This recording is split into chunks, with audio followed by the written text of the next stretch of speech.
जम्मू कश्मीर का unemployment rate national average से ज़्यादा है। ये जम्मू कश्मीर का हर एक अनएम्प्लॉयड नौजवान जानता है। लेकिन जम्मू कश्मीर की सरकार ने पंचायत लेवल पर, गांव देहात के लेवल पर आइडेंटिफाई करने की डायरेक्शंस दे दी है कम से कम 15 अनएम्प्लॉयड युवाओं को। यानी कि ये जो बैक टू विलेज 4 का प्रोग्राम चल रहा है, इसमें ये कहा है कि आपको 15 अनएम्प्लॉयड युवा ढूंढने हैं हर एक पंचायत में, उनकी एक लिस्ट तैयार करनी है। कारण ये कि जम्मू कश्मीर की सरकार की जितनी स्कीम्स चल रही है सेल्फ एम्प्लॉयमेंट की, उन सेल्फ एम्प्लॉयमेंट स्कीम्स में उन सभी युवाओं को जिन्हें आइडेंटिफाई किया जाता है पंचायत लेवल पर, उन्हें इंक्लूड किया जाए। यानी कि आप जम्मू कश्मीर की जब बात करते हैं तो सेल्फ एम्प्लॉयमेंट के लिए अलग अलग स्कीम्स, चाहे मुद्रा लोन्स की स्कीम हो या किसी ना किसी तरीके से लोगों को अपना बिजनेस करने के लिए सक्षम कर देना, या उनमें स्किल्स इम्पार्ट करना जिससे वो कोई कामकाज कर सके या खुद अपने बलबूते पर वो कोई नौकरी जनरेट कर सके।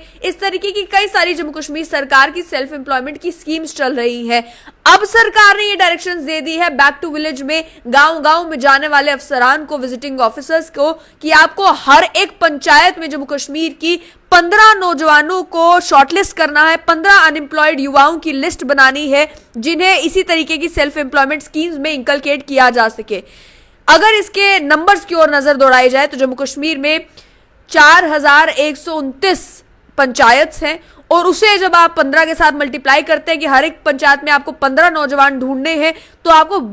पता चलता है कि 62,000 अनएम्प्लॉयड युवाओं को इन स्कीम्स में इंक्लूड किए जाने की मंशा है जम्मू कश्मीर की सरकार की। 62,000 अनएम्प्लॉयड युवाओं को रोजगार मिलेगा, लेकिन रोजगार जो मिलेगा वो सरकारी मुलाजिमत में नहीं बल्कि वो सेल्फ एम्प्लॉयमेंट स्कीम्स के जरिए मिलेगा। अगर जम्मू कश्मीर की बात की जाए तो आप ऑलरेडी जानते हैं कि जब से रिक्रूटमेंट में स्कैम्स आने शुरू हुए हैं तब से ऑलरेडी जो अनएम्प्लॉयड युवा है वो काफी ज्यादा नाराज है। जब आप अनएम्प्लॉयमेंट के नंबर की ओर नजर दौड़ाते हैं तो देखने को मिलता है कि पहले 32% तक जो है वो अगस्त के महीने में जम्मू कश्मीर का अनएम्प्लॉयमेंट रेट था centre for monitoring Indian economy के फिगर्स के हिसाब से। उसके बाद सितंबर के महीने में वो गिरकर 23% हो गया। उसके बाद जो है इसी तरीके से 2016 में भी जो है इसका अनएम्प्लॉयमेंट रेट जो है वो 25% था, फिर 26% था, फिर 29% था। लेकिन हाईएस्ट जो है वो इस साल अगस्त के महीने में देखने को मिला था कि जम्मू कश्मीर का अनएम्प्लॉयमेंट रेट 32.8% तक पहुंच चुका था, जो कि नेशनल एवरेज से भी काफी ज्यादा था। उसके बाद अभी सितंबर के महीने में जरूर बताया गया कि वो अनएम्प्लॉयमेंट रेट गिरकर 23% हो गया, लेकिन उसके बावजूद भी ये जो 23% का भी फिगर है ये काफी हाई नजर आता है। ऐसे में जहां पर सरकारी मुलाजमत के ऑप्शंस लोगों का ये कहना है कि कम होते नजर आ रहे हैं कि अगर रिक्रूटमेंट होती भी है या तो उसमें स्कैम निकल आता है या एक रिक्रूटमेंट का प्रोसेस शुरू होकर काफी लंबा समय लेता है मुकम्मल होने के लिए। ऐसे में ये कहना जम्मू कश्मीर की सरकार का कि आप हर एक पंचायत में, हर एक गांव देहात में 15 अनएम्प्लॉयड नौजवान ढूंढे जिन्हें सेल्फ एम्प्लॉयमेंट स्कीम्स में इंक्लूड किया जाएगा, इससे लगभग 62,000 ऐसे अनएम्प्लॉयड युवा हैं जम्मू कश्मीर में जिन्हें रोजगार मिल सकता है। सेल्फ एम्प्लॉयमेंट स्कीम्स की अगर बात की जाए तो ऑलरेडी काफी सारी स्कीम्स जो है वो पब्लिक डोमेन में है, लेकिन जब तक हैंड होल्डिंग ना की जाए, जब तक सरकार की तरफ से मदद ना की जाए, तब तक ज्यादातर लोगों में यही धारणा देखने को मिलती है कि उन सेल्फ एम्प्लॉयमेंट स्कीम्स का फायदा लेने के लिए भी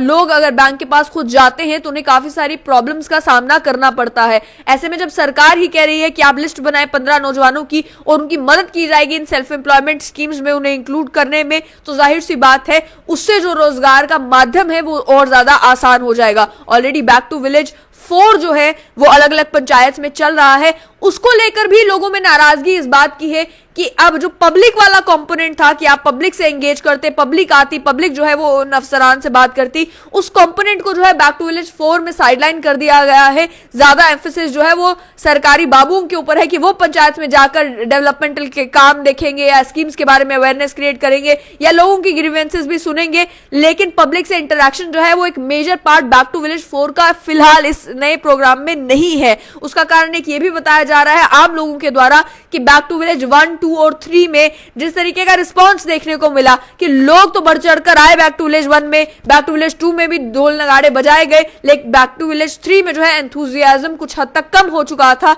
वजह यही कि जो ग्रीवेंसेस लोगों ने उठाए, जो अपने मुद्दे सरकार तक पहुंचाए, उनको लेकर जब कोई कदम नहीं उठाए गए तो लोगों का जो उत्साह था बैक टू विलेज प्रोग्राम को लेकर वो उत्साह ठंडा हो गया। इसके चलते लोगों का यह कहना है कि बैक टू विलेज 4 में इसी वजह से जो लोगों वाला कंपोनेंट है कि पब्लिक से इंटरेक्शंस हो, उसे जो है वो साइडलाइन कर दिया गया है। लेकिन अब बैक टू विलेज 4 में इस चीज को भी इंक्लूड करना और डायरेक्शंस देना कि सरकार की जो सेल्फ एम्प्लॉयमेंट की स्कीम्स चल रही हैं उसे भी बैक टू विलेज 4 का हिस्सा बनाया जाए, उसके लिए भी अनएम्प्लॉयड युवाओं को जो है कंसिडर किया जाए हर एक पंचायत में जाकर। जाहिर सी बात है कि एक कोशिश है कि सरकार की जितनी स्कीम्स है वो आम लोगों तक गांव-गांव में पहुंच सके और उसका लाभ लोगों को मिल सके। देखना ये होगा कि जहां एक तरफ लेफ्टिनेंट गवर्नर मनोज सिन्हा ने अपनी स्पीच में ये कहा कि ऑलरेडी 30,000 सरकारी मुलाजमतें बांटी जा चुकी हैं जम्मू कश्मीर में, जिसको लेकर ट्विटर के जरिए सोशल मीडिया पर लोग इस बात का मजाक उड़ा रहे हैं कि कहां है ये 30,000 नौकरियां।